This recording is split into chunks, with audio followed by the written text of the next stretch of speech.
Have you ever noticed how a silent room isn't actually silent? If you sit still enough, especially late at night, you start to hear the house breathing. The rhythmic creak of the floorboards as they settle, or the faint, metallic hum of the refrigerator in the kitchen. But there's one sound that's more intimate. It's the organic pop and groan of your monitor's plastic casing as it expands from the heat of the screen. We call this the spectator's fallacy. It's the subconscious belief that as long as there is a layer of glass between us and what we're watching, we're safe. We think of the screen as a window, a one-way portal where we are the masters and the media is the servant, but windows work both ways. There's an old urban legend among hardware engineers called the dead pixel theory. They say that a stuck pixel, that tiny, annoying dot of red or green on your display, isn't a hardware failure, it's a pinhole. A tiny microscopic viewing port for something on the other side of the data stream to watch you back. Next time you see one, try covering it with your finger. See if the air in the room suddenly feels a little bit heavier. I had a friend who spent his nights archiving old corrupted video files. He told me about a phenomenon he called organic macro blocking. Usually when a video glitches, the image breaks into rigid mathematical squares. But this was different.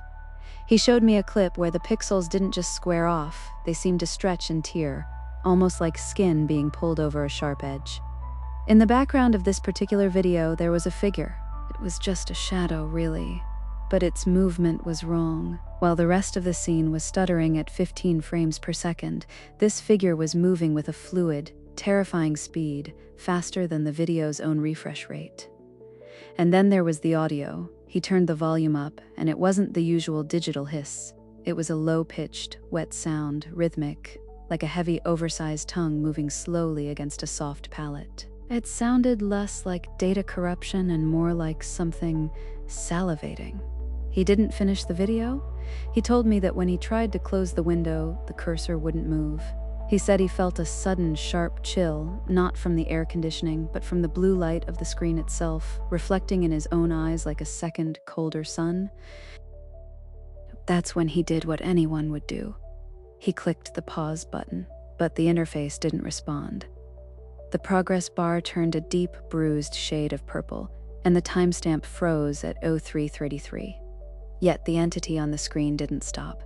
It stood there in the center of the frame, and for the first time, it began to breathe. You could see its chest expanding, deep, shuddering lungfuls of air that seemed to vibrate the very desk beneath my friend's forearms. He realized then that the shadows within the video were no longer being dictated by the light source in the film.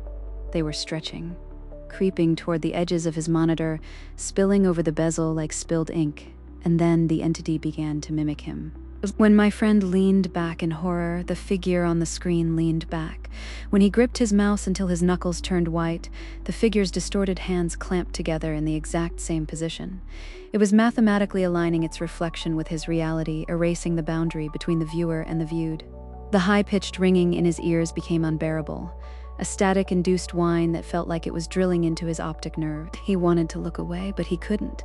It's a strange thing, isn't it? How we're programmed to keep staring at the very thing that's hunting us. The entity didn't look at the camera. It didn't need to.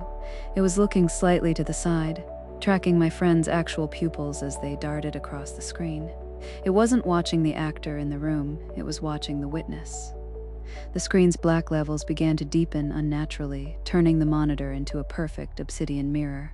In that reflection, the blue light of the monitor faded, and the room behind him became visible in the glass. And that's when he saw it. Standing directly behind his shoulder, just a few inches from his neck, was the same distorted face from the video. The narrator's voice in the back of his mind whispered a final realization. The glitch wasn't in the hardware. It was a predatory sequence of data, a digital parasite that uses the human optic nerve as a bridge to cross over into the physical world. The smell of ionized ozone in the room suddenly shifted, replaced by the damp, cloying scent of wet earth and ancient dust. He felt the hair on the back of his neck rise, not from fear, but from the localized static discharge of something reaching out from the mirror to touch him. The monitor eventually went black. A power failure, or maybe just the end of the file, but the silence that followed was heavier than any noise. My friend hasn't turned on his computer since that night. He told me the most terrifying part isn't what he saw on the screen, but what happened after he closed his eyes, the entity wasn't gone. It had burned an after-image into his retinas, a persistent, glowing ghost of that jagged smile that wouldn't fade, no matter how hard he blinked. It's as if the data didn't just pass through his optic nerve, it found a permanent residency in the part of the brain where dreams are formed. So, here's a word of advice. If you're watching this on a screen right now, do not look into any dark, reflective surfaces for at least an hour. Your eyes are still carrying the sequence. They are still holding the door open. Every loading screen, every black frame between scenes is a potential invitation for what you've been watching to finally watch you back. I think I'll stop here. I can hear my monitor creaking. Pause.